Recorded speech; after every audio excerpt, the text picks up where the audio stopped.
And we look at right-to-work states, and I have all the data. We'll get to that in a second. And he holds up this chart saying unionization has been a factor for the decline in wages, the lack of unionization, the ability to unionize. And so what he's trying to do is say, hey, look, we have a problem, declining wages, so I'm going to give you a reason. And if you, in essence, sacrifice your liberty, more of it, you will get a better deal. When in fact, we learn just through common sense that's simply not true. Let's roll it. It says union membership rates decrease, middle class income shrinks. When we started back in '67, it was 28% of all the folks in America belonged to organized labor. And you saw the share of the income that the middle class was receiving. And as union membership dropped and declined, the share of income earned by Americans in the middle class began to decrease. Guys, it's not an exaggeration. I know I've been saying it for a long time, and everybody, and you've been saying it. People go, oh, yeah, I get it. But the truth of the matter is, you built the middle class. Labor built the middle class. And there's a reason why the middle class is shrinking. I know I got in trouble for saying this before, but I'm going to say it again.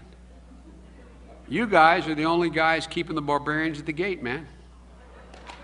That's the deal. Well, the union tactics are, some would argue, they're the barbarians, and they're withholding the individual workers from actually breaking free. The other part to that is that you look at these stats, and I just did a check online. Heritage, James Shirk did a review of a study that the vice president had done 2 years ago, and talking about how stagnant wages and trying to link it to unionization and decline of unionization, which has declined.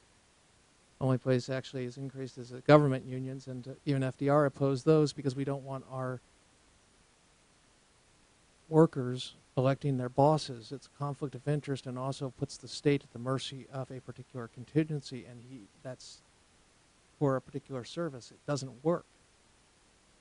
And if you're electing your boss is really never going to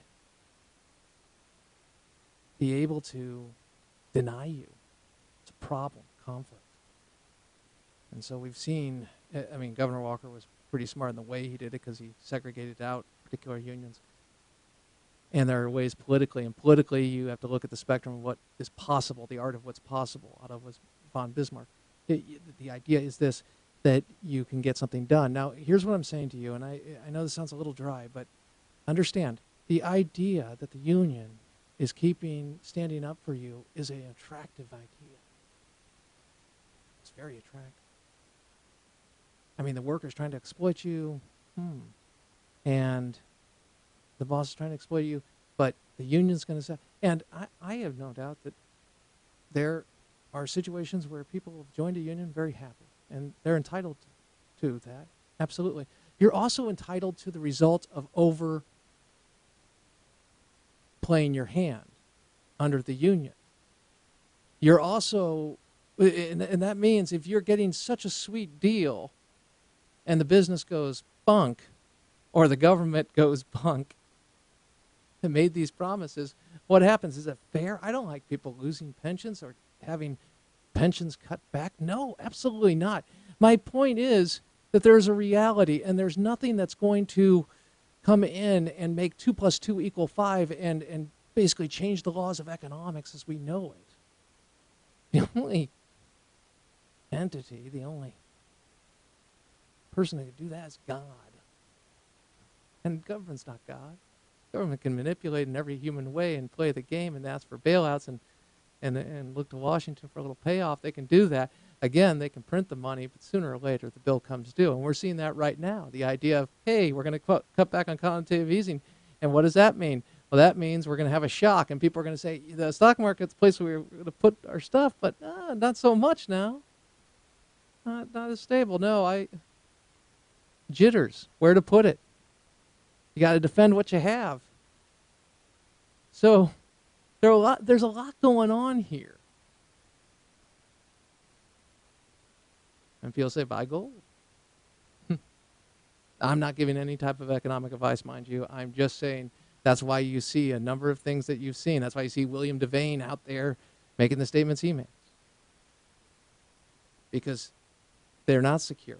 And we have seen this type of thing before. Now, an expert in this, a person who understands it backwards, forwards on the investment side and everything, you're really blessed. You got Dan the Mancilia every morning here.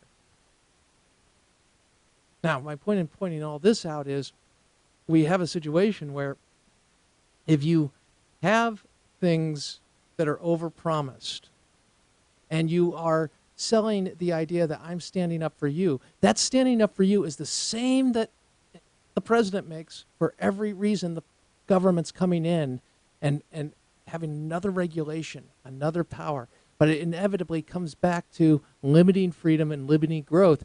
And what that means is it's choking your dream. It's choking the ability for our kids to have dreams that they can pursue and use their godly gifts. That's what it's about. It is connected. At its base, at its core, this is about freedom. So when the goody grab bag comes by from the government, Big Sugar comes by and says, hey, I'm going to give you this. And it's like a dope dealer, it really is. You sit there, hey, give you a little taste. That tastes good, right? Boom, lock you in. And if you earn this much, you're going to lose that, so stay there. Lock in. And we've got a ridiculous tax system right now where we don't have God's tax system, which we should. I love Dr. Benjamin Carson's idea. But the 10% flat tax, yeah, work it. Because you got to have skin in the game to feel the impact of it. And things are going to change. And things are changing. Things are going to change, and they are changing. Because people are starting to feel the impact of the promise not being delivered and how government starts to slowly change the statements that it made, the promises it made to line up with the record to a degree, and then thinks that you'll buy the promise for another day. Now here, bear with me now. Look at right-to-work states. They do better. Better growth, better employment in the sense of unemployment, lower. And so you have people attracted to businesses want to locate there, not because the idea is businesses sit there and say, I want to exploit others. They look at labor and they say, wait a second, I'm going to have to overpromise, put a cost on labor to a degree that it doesn't make profitable for me. This is why unions don't open up businesses. They like a power structure. They take their dough. They plug it into where the power is, the rule maker. That would be the referee. Boom. And that comes back in the area of regulation, NLRB. You can look at the case before the Supreme Court, or just was before the Supreme Court. The decision will be out before June. And you'll look at the kind of behavior that you'll see, and it's about power versus freedom, control versus freedom. Now, the free market, is it perfect? No, but it's far better than the state coming in and overpromising, underdelivering, and having everybody two-tier society, those that are in the government and the elite that escape the very laws that they put us under, or the impact of those. Everybody talks about education. I mean, what's the agenda? Here's the agenda. God-given freedom. Thank you. And I know we can disagree on, there's areas where libertarians will depart, and I'm a Christian conservative. I think there are Christian conservative libertarians who believe, but they just have a different point of view when it comes to where the government draws the line. I believe that, for example, I believe marriage is defined between a man and a woman. I think it's in the state's interest to keep the definition of marriage and maintain it. I think it's destructive to go and redefine an institution, a God-designed institution, but redefine that. And it seems to me that when you do these things, they don't happen in a vacuum. I always bring it back to the fact of, why do you have an interest in that? Why? I mean, you believe it's sin. I know it's sin, as Scripture speaks to. I recognize that. And just like the immigration debate, and I don't have to say anything, but I will say this each and every time to make sure, because some of you are listening for the first time, the idea that I think I'm better in the eyes of God than other sinners. No, I'm not. I'm a disciple in progress just as a fallen, but that doesn't mean I deny what sin is, or I say this is not sin in order to appease and make people feel better about what they're doing, or so that they don't maybe recognize my opposition to it. I'm going to be honest about my opposition to it. It doesn't mean I think I'm any better in the eyes of God. I think there are a lot of sins out there. Adultery is a big one. Premarital relations, big one. These are big ones, just as sexual behavior in that way, as we know it. I'm deeply disturbed by the fact that they are taking on the civil rights movement and replacing color of skin with sexual behavior. That's disturbing, and it's dishonest. But for another day. Back to the freedom. Here's what we have to look at. What are we talking about here with unions? What are we talking about here with the idea of moving ahead in the fact of solving the crisis that we're in? What's the basic, what does it come down to? This comes down to the government saying, hey, I'm going to protect you. You're going to lose liberty. I'm going to protect you. And there's always a trade-off. But constitutionally, I look at the government's job. I'm speaking to foreign policy and national security. It's outlined. I understand currency, and I understand interstate commerce. I get it in the regulation. I get all those things. What I see is a total overstep and overpromise to the degree that Medicare and Social Security are unconstitutional. Not a popular thing to say, but truth. And the way to reform those is inevitably end them in the scale of what we have today, guarantee them for the people going in or are already in the program, and allow them the option to get out in the way their money is been paid in.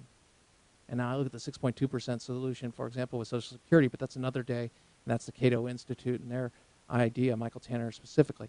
The point is, I'm not looking at this and saying I don't have solutions. I have solutions. I want you to understand that when the president or vice president speaks to the idea of, oh, it's union and we're going to protect you and the barbarians at the gate, he is saying that the state has to come in essence, and do that, or the union, but you're going to be forced to join that union.